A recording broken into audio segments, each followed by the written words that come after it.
નમસ્કાર દર્શક મિત્રો, આપ જોઈ રહ્યા છો સાજી સમાચાર .live. હવે જોઈએ અગત્યના સમાચાર. કંપનીમાં સીએમડીની તરીકે કાર્યભાર સંભાળનાર કેતનની ધરપકડ. અમદાવાદમાં પણ 4 ગુનાઓમાં સંડોવણી સામે આવી.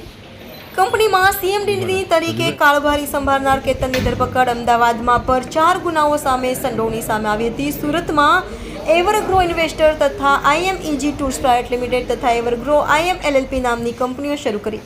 આ કંપનીમાં માસિક 4% વળતર આપવાની લલચામણી સ્કીમ બહાર પાડી લોકો સાથે છેતરપિંડી કરનાર નાસ્તા પડતા આરોપીની ઇકો સેલે ધરપકડ કરી કાયદેસરની કાર્યવાહી હાથ ધરી છે.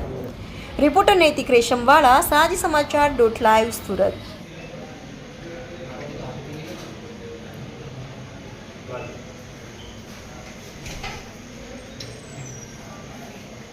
સર, એક આરોપી પકડાયો છે જેમાં કંપનીમાં કમિશન આપવાની લાલચ આપીને તેની સાથે છેતરપિંડી થઈ. શું છે આખી બાબત?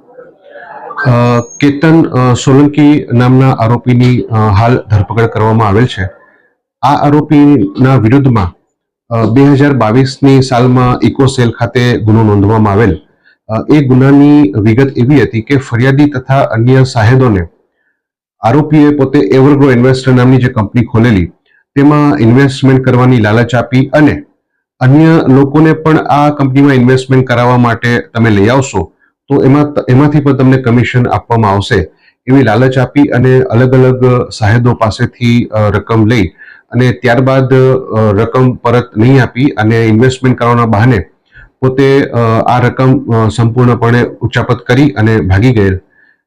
જે આરોપી કેતન સોલંકીની ધરપકડ કરાવી રિમાન્ડ માંગવામાં આવેલ છે. હાલ આરોપી રિમાન્ડ હેઠળ છે. આ ગુનામાં જે તે વખતે ફરિયાદ નોંધાઈ ત્યારે 10 સાહેદોએ 11 કરોડનું તેઓ સાથે છેતરપિંડી વિશ્વાસઘાત થયેલો છે એ રીતની ફરિયાદ આપેલી હતી.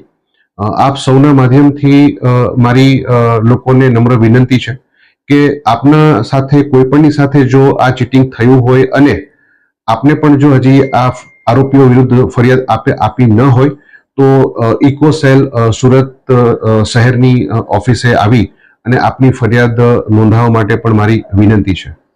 સર, જે આરોપી જે છે તે કેવી રીતે બે લોકોને એવી લોકોની લાલચ સ્કીમ એપ્લિકેશનમાં આવી જતા હતા? આરોપી દ્વારા લોકોને એવી લોભામણી સ્કીમ આપવામાં આવતી કે તમે 10,500નું રોકાણ કરો, એમાંથી 500 રૂપિયા એ લોકો ડિપોઝિટ તરીકે અને ખર્ચ પેટે બાદ કરી દેતા અને 10,000 રૂપિયામાંથી રોકાણ કરી અને તમને 4% 2% મિનિમમ વળતર આપવામાં આવશે અને અન્ય લોકોને પણ તમે ઇન્વેસ્ટમેન્ટ માટે લઈ આવશો તો એ લોકો જે રોકાણ કરશે એમાંથી પણ તમને કમિશન આપવામાં આવશે.